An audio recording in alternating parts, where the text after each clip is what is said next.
may-ari, sir? Leader nyo. Saan po sa harap? Puntahan nyo nga po sa harap. Major, sandali lang. Tawagin ko siya pag dumating ko kayo. Sandali lang ha. Hindi mo neklam. O yan, okay daw. Tatawagin ko na ha. Pwede yung tatawagin niyo pag dumating kami. Hindi. Kaya nga. Wala akong kasi driver yan sir. Hindi kasi inuunom lang ako ng tubig. Uminom lang ako ng tubig. Nakiusap lang sa akin. Uminom lang ng tubig eh. Okay daw. May susi ka dyan. Patanggal. Tatawagin ko. Kasi nilang gisnan, ang kinagisnan nilang dati, pwede tayo magparada kung saan saan.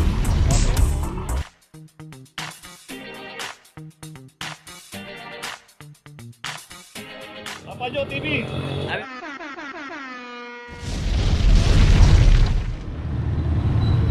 Okay, natin Sobredad corner instruction. Dito isang Toyota Vios 2414. So dito isang Nissan Almera, merong driver.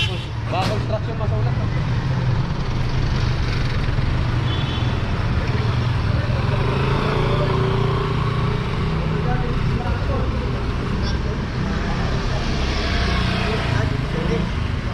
So yun, pinalis na po yung nakaparada ron. So doon may makikita tayo na isang bombero doon.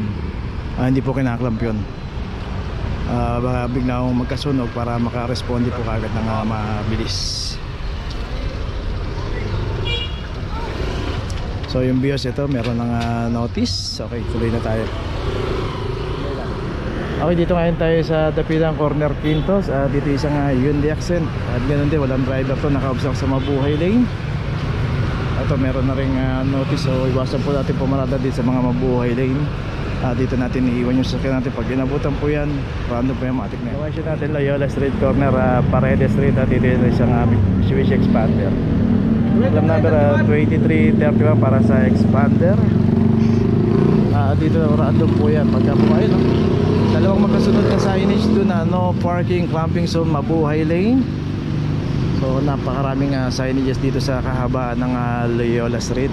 Kaya bago po tayo pumarada, at kung magtatagal tayo, may mga secondary road kagaya po ng Paredes Street, P Campa Street, mga pay parking po yan. May mga parking attendant na naka-assign dyan. Kasi pag dito po natin iniwan yan at inabutan po ng clamping, random po yan. Basta pag wala pong driver, automatic na po yan. Wala pong 5 minutes o hinahanap yung driver dito sa policy nila. Okay, tuloy na po tayo.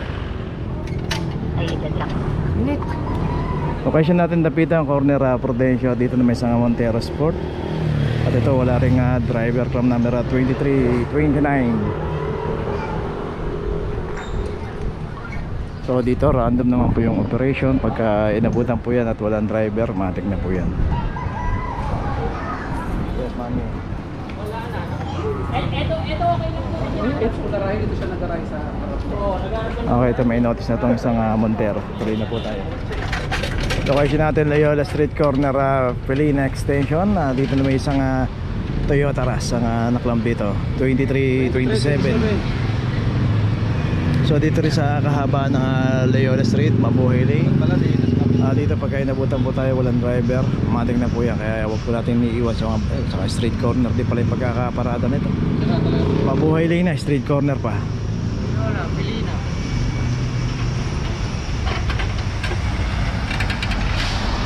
talaga nandyan lang siya.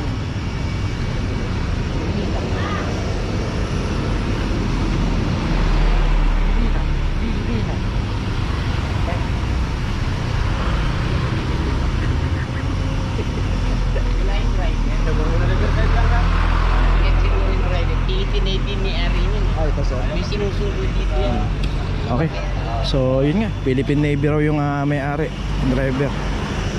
May sinusundo lang daw sabi. Tuloy na po tayo. Okay, location natin Dapitan Corner, De La Puente Street. At Honda Mobilio ito na club na to dahil walang driver, naka-observe dito sa bangketa.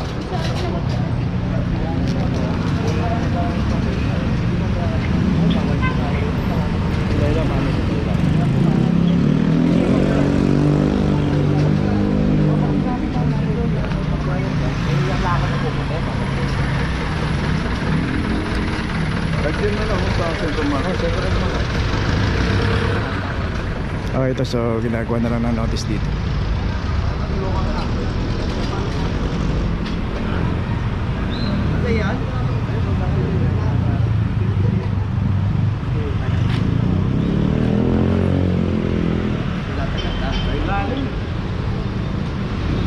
Okay, may notice na, tuloy na po tayo.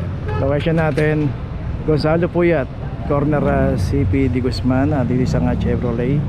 At ito wala rin driver club number 2414. Gonzalo Puyat. So dito random naman po yung operation.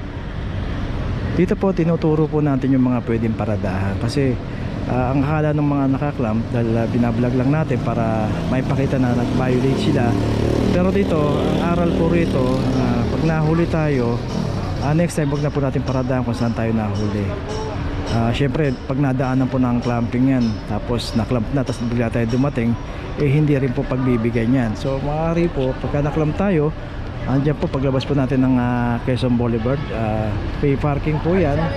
At pagka dyan tayo pumarada, bayad na tayo ng parking 50 pesos, pa-issue tayo ng ticket at ilagay natin yung ticket dito sa wiper, para pagkadaanan po ng clamping, tinanong yung parking attendant, hindi po tayo may report, hindi tayo may tuturo na hindi tayo nagbabayad ng parking.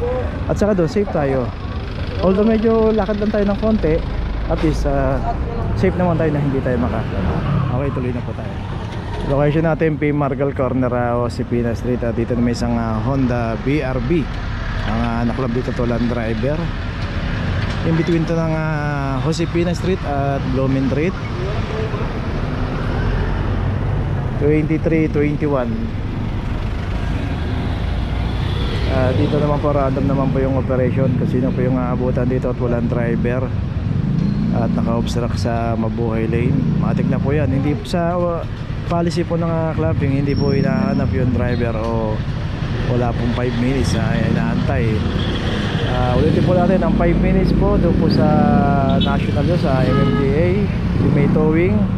Orasan po tayo ng 5 minutes doon. Pagka hindi po tayo dumating, towing na po. Pero pagka dumating po tayo, titikita po kayo. Dito sa clamping wala pong oras, pero pagka may driver hindi naman po kinaklamp. Kagaya itong isang Honda BRB, kaya naklamp to dahil walang driver to.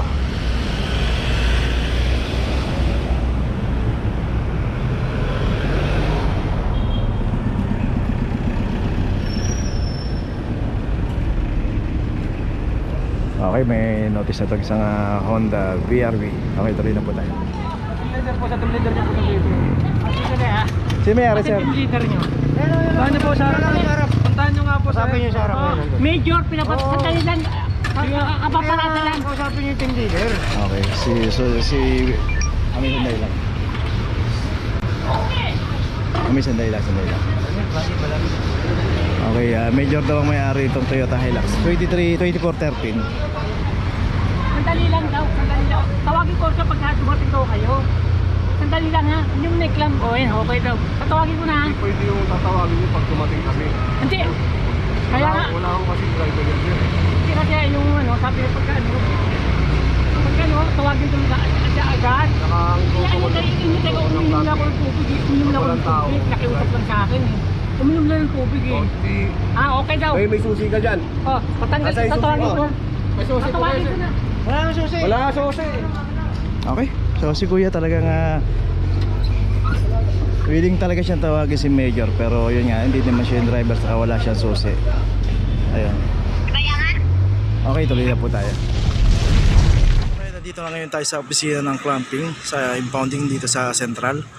Dito na po nagtatapos ang ating vlog. Maraming salamat po sa mga subscriber, sa mga viewers, sa mga napadaan po sa ating channel. Maraming salamat po sa mga suporta nyo.